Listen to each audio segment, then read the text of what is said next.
Welcome to the 31st edition of Cool Tools, where I show you some of the things I use in my workshop that I think will make your shop time better.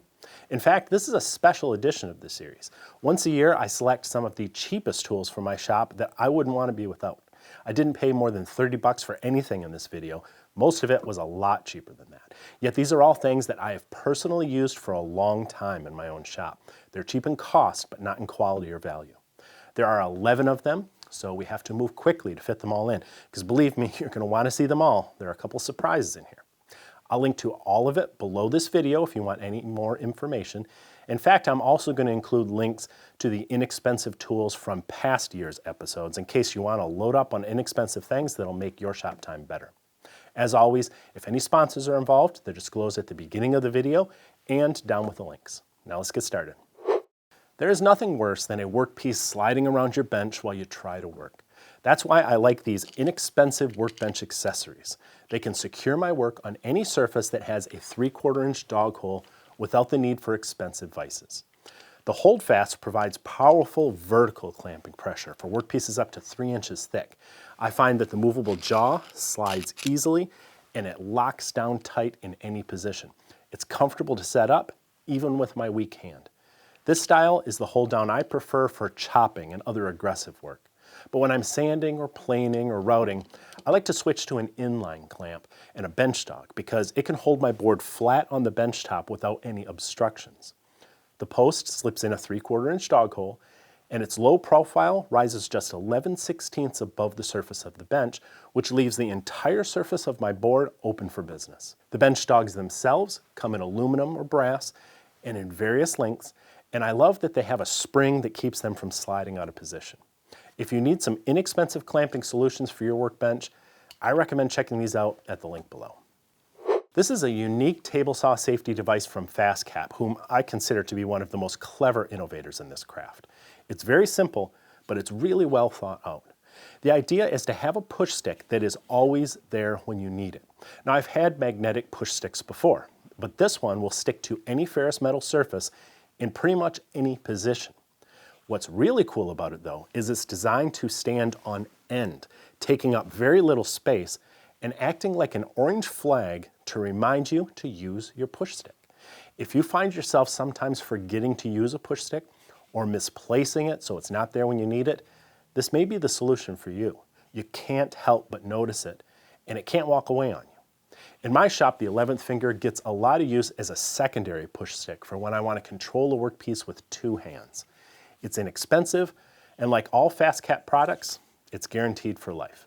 Even if you already have a favorite push block, get one of these as a backup and as a visible reminder not to cut off your fingers. Check it out at the link below. You've seen ISOtunes Bluetooth hearing protection a few times on Cool Tools, and this isn't a review of a specific model. I'm just slipping this into the video to tell you that they're running a special 20% off discount for our viewers for just a few days. That's twice the normal discount that we can get. So if you've been dragging your feet, now might be the time. The code is Stumpy20, or you can just use the link below this video to automatically have it entered.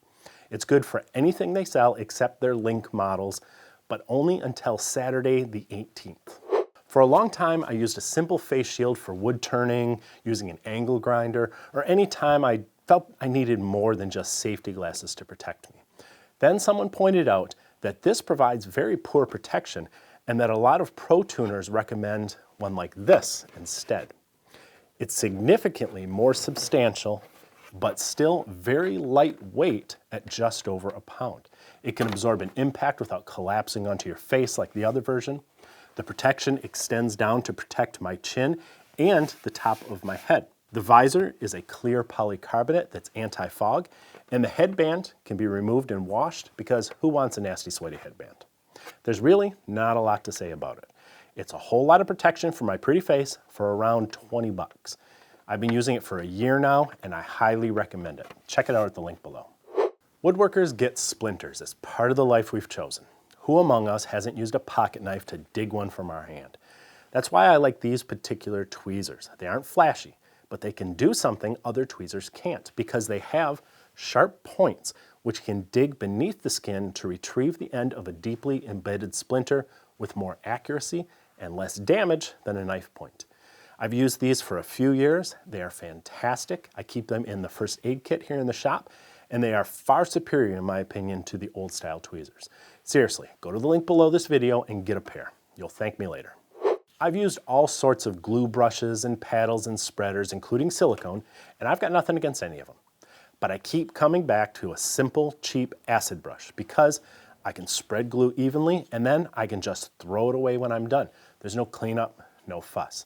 I can do this not because I'm a fancy millionaire woodworker, but because they cost about 11 cents each when I buy them in a bulk pack of 144. This means you can use and toss 10 of them over the course of a big project and only be a little more than $1 lighter in your wallet. That's cheaper than the glue itself. Now, if you're thinking that's wasteful, since the metal handles aren't biodegradable, that's fine. You can wash and reuse them several times if you prefer. Then you can nip off the horsehair end and recycle the handle. These brushes aren't a new idea for most of you, but the ones I'll link to below are of high quality despite the nearly dirt cheap price. So check them out. Speaking of spreading glue, a couple years ago I discovered these rubber rollers for large glue ups and I fell in love. I like them because they're rugged and durable with steel frames and natural rubber rollers. They're designed for printmaking, so they're precision ground to spread evenly. I'm not sure that matters a great deal for glue, but the roller surface is very smooth and easy to clean when you're finished. I just rinse them with water. They come in multiple sizes. I like the 1.5" and the 4" versions the best. It's just a simple tool that gets the job done. I'll link to them below this video. I think the Zona razor saw is one of those little secrets of the craft that more people need to know about. It's just over 10 bucks, yet it cuts like a dream, leaving glass smooth surfaces with minimal tear out on all sorts of applications. It's 24 teeth per inch cut on a pole stroke, and it leaves a razor thin kerf of only 1/100 of an inch in width. I use it for trimming small parts and cutting delicate joinery. It's compact, it's comfortable, it tracks straight, and it's ultra precise. I wouldn't want to be without it, and if you grab one from the link below, I think you'll agree. A couple years ago, I bought some Gripper Smart Hook push blocks to use at my jointer because I love the extra grippy sole that just seems to stick on the surface of the board during most of the cut. But I especially love the tabs, which automatically drop down to hook on the end of the board near the end of the cut. But they're not just for jointers. They excel all over the shop, including the table saw for pushing those large panels over a dado set or at the router table, and their 90-degree edges make them ideal at the bandsaw. I find the canted handles very comfortable, the smart tabs make them very versatile, and the patented grippy pad makes them grippy. I'll put a link to them below because I know you're going to want to check them out for yourself. You won't see a premium Bridge City tool in a cheap tools video very often, but their mini miter square may be one of the best values in their impressive lineup. At 2 inches by 2 inches, it slips easily into a pocket, which is great because you're going to want it nearby all the time. I use it for setting up blades, for laying out on work pieces, for squaring up small boxes and frames and drawers. Honestly, in the couple months that I've had it, I find myself reaching for it over and over again. It's precision ground from aluminum alloy with an anodized surface. I love the little detachable foot. I think that adds to its versatility. Bridge City tools aren't cheap because they're of exceptional quality, but this one might be in everyone's budget. Check it out at the link below. The Point-2-Point MK2 is an ingenious tool for dividing anything into equal segments. Its accordion body provides up to 7 marking points for laying out joinery, for screw locations, for hardware. There's countless other uses. The aluminum construction is durable and it extends up to 28 inches. I've had mine for about 5 years and it's gotten me out of several jams in that time. It's one of those tools that you don't know that you need until you actually need it. Then you're glad you have it because it saves time and ensures accuracy. I'll link to it below this video.